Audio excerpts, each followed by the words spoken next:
नमस्कार, स्वागत है आपका वीके न्यूज में। मैं आपको एक नया सूरज बनाकर दूंगा, बोलो तो एक चांद भी जमीन पर उतार दूं। अब सोच रहे होंगे कि मैं ये बहकी बहकी बातें क्यों कर रहा हूँ। क्या मैं इमरान खान वाली सूखी पत्तियों के नशे में हूँ? तो नहीं, ये बातें इसलिए क्योंकि यही तो राहुल गांधी भी कर रहे हैं। बस झूठ ही तो मार्केट में परोसा जा रहा है, वो भी सरेआम। जी हाँ, वो झूठ बोल रहा था बड़े सलीके से। बड़े सलीके से। मैं एतबार ना करता तो और क्या करता। वसीम बरेलवी का ये शेर उन गिद्ध गैंग और लिबरल्स के लिए समर्पित है जो राहुल गांधी के झूठ पर फैक्ट चेक करने की हिमाकत नहीं कर पाते और ना ही सच को दिखा पाते हैं। किसी ने खूब कहा है, झूठ बोलोगे तो दरिया भी बहेगी, सच बोला तो लोग प्यासे ही ना मर जाए। जी हाँ, राहुल गांधी एक ही झूठ को बार बार बोल रहे हैं, हर बार बोल रहे हैं। इतना झूठ बोल रहे हैं कि झूठ को ही अपने झूठ होने पर शर्म आ जाए। वो कहावत है ना कि एक ही झूठ को बार बार बोलो तो वो सच लगने लगती है, और इस बात को साबित करने में राहुल गांधी भी लगे हुए हैं। लेकिन वो भूल गए कि जिस बात के सबूत हो, जो बात गंगा की तरह साफ और पवित्र हो, उसके आगे झूठ उसी तरह घुल जाएगा जैसे पानी में चीनी। राहुल गांधी इन दिनों दक्षिण के राज्यों में हैं। कांग्रेस के बड़े नेताओं में उनका नाम आता है और उनकी समझदारी का बखान तो ओबामा भी कर चुके हैं। पर यह बात हैरान करने वाली है कि राहुल गांधी इतना झूठ क्यों बोल रहे हैं। वो लोगों को क्यों बरगला रहे हैं? क्या इतनी गैरत भी नहीं बची कांग्रेस में जो सच का सामना कर सके? और सवाल उन मीडिया बंधुओं से भी जो दक्षिणपंथी चीज़ों पर फैक्ट चेक की कंपनी चलाते हैं। और आज राहुल गांधी जब दक्षिण में जाकर गलत बयानबाजी कर रहे हैं तो वो चुप हैं। बता दें, राहुल गांधी केरल के वायनाड से सांसद हैं। वो भी दक्षिण के राज्यों में घूम रहे हैं। हाल ही में उन्होंने उत्तर भारत के लोगों को कथित रूप से नीचा दिखाने की कोशिश की। इसका असर उन्हें यूपी चुनाव में भी देखने को मिलेगा। खैर, उन्होंने पुडुचेरी में दावा किया था कि जैसे भूमि के किसान होते हैं, ऐसे ही वो मछुआरों को समुद्र का किसान मानते हैं। अच्छी बात है, मानिए।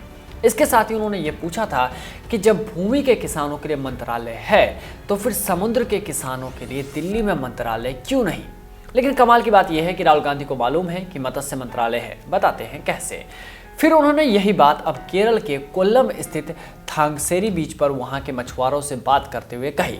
उन्होंने उन मछुआरों से कहा कि दिल्ली में आपके लिए बोलने वाला कोई नहीं है और उनकी सरकार बनते ही वो पहले काम यही करेंगे कि मछुआरों के लिए एक अलग से मंत्रालय बनाएंगे, जिससे उनके मुद्दों की सुरक्षा हो सके और उनका बचाव हो सके।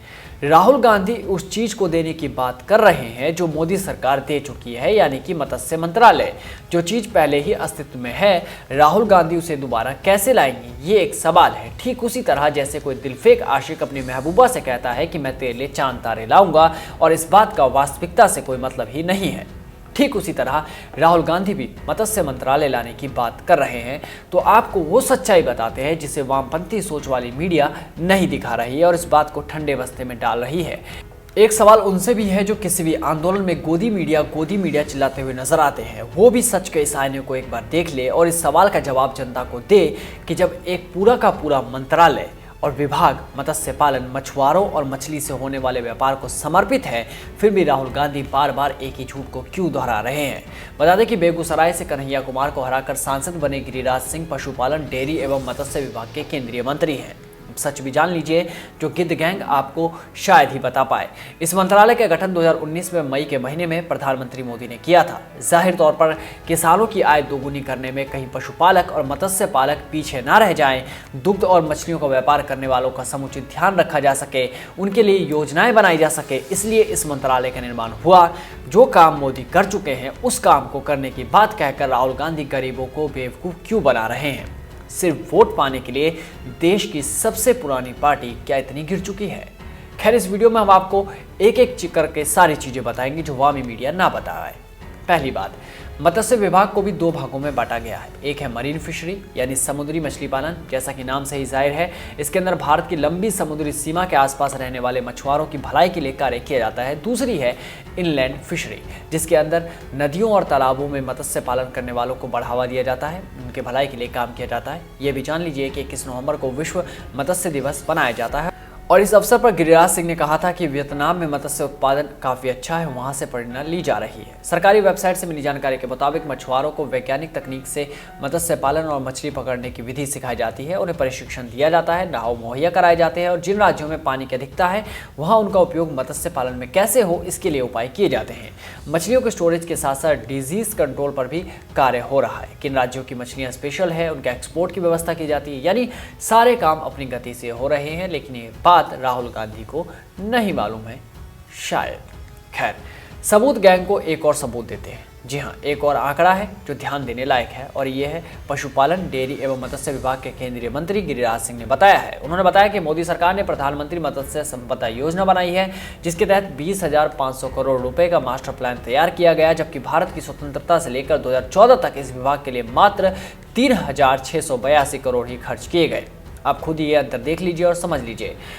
अभी भी विश्वास नहीं हो रहा तो गिरिराज सिंह के ट्वीट पर ध्यान देते हैं। जाहिर है कि राहुल गांधी के लिए ही लिखा गया होगा, जहां उन्होंने लिखा है, संसद में खुद फिशरी मंत्रालय से सवाल पूछते हैं, जब जवाब में भ्रम फैलाने वाला अफीम नहीं मिलता है तब देश में घूम घूम कर भ्रम फैलाते हैं। ये दिमागी दिवालियापन है या सोची समझी साजिश, ये लोगों को सोचना है। इसके साथ ही उन्होंने सबूत गैंग के मुंह पर तमाचा मारते हुए 2 तस्वीरें भी शेयर की है, जिसमें राहुल गांधी के सवाल है और उसके जवाब भी दिए गए हैं। यानी राहुल गांधी को पता है कि फिशरी मंत्रालय है, मत्स्य मंत्रालय है, फिर भी वहां जाकर ये बात कह रहे हैं कि हम दिल्ली में मंत्रालय बनाएंगे। ये अपने आप में बहुत ही पेचीदा सा मामला लगता है। खैर, हम आगे बढ़ते हैं और सरकारी वेबसाइट पर जो जानकारी दी गई है वो बताते हैं। मत्स्य पालन विभाग की सरकारी वेबसाइट पर जाकर आप सारी डिटेल्स से पढ़ सकते हैं, जहां साफ तौर पर लिखा है कि मंत्रालय ताजा तथा खारा जल में जल कृषि का विस्तार और मछुआरा समुदाय आदि के कल्याण के लिए समर्पित है। ये मंत्रालय अंतर्देशीय तथा समुद्री मत्स्यन व मात्स्यिकी से जुड़े मामलों को भी देखता है। आपको यहाँ और भी जानकारियाँ मिल जाएंगी। खैर, ये वामपंथियों और लिबरल्स को ठीक वैसे ही समझ में नहीं आएगा जैसे कृषि कानून। याद हो, जब अनुराग ठाकुर ने संसद में कृषि कानून की सिर्फ एक कमी बताने के लिए विपक्ष को चैलेंज किया तो वो लफाजी करके संसद से वॉकआउट कर गए। खैर, अगली वेबसाइट पर ध्यान देते हैं।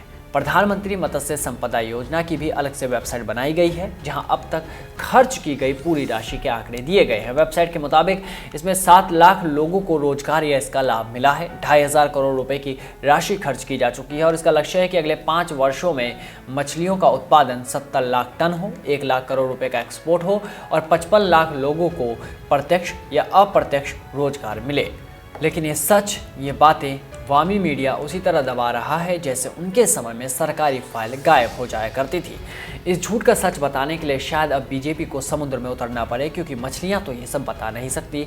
तो बीजेपी के वरिष्ठ नेताओं को, उनके कार्यकर्ताओं को जमीनी स्तर पर उतरकर ये सच बताना चाहिए और आप लोगों को भी ये खबर शेयर करनी चाहिए ताकि सच सबको मालूम हो सके और कोई आईना साफ करने से पहले अपना चेहरा साफ करना सीख जाए। खैर, राहुल गांधी के साथ ये पहली बार नहीं है। इससे पहले जब राफेल आया था तो भी इसी तरह का नैरेटिव गढ़ा गया। हाल ही में कृषि व्यापार को लेकर उनके आंकड़े भी एक ही दिन में डबल हो गए। कहीं पर 40 लाख करोड़ थे तो कहीं जाकर 80 लाख करोड़ हो गए सिर्फ एक दिन के अंदर अंदर। अब तो लोग भी उनसे पूछ रहे हैं कि राहुल जी, आप ऐसा क्यों कर रहे हैं? आखिर क्यों? आप तो देश के भावी युवा प्रधानमंत्री हैं, फिर इतना झूठ क्यों? इस रिपोर्ट में बस इतना ही। देश और दुनिया की तमाम बड़ी खबरों से जुड़े रहने के लिए बने रहिए वीके न्यूज़ के साथ। नमस्कार।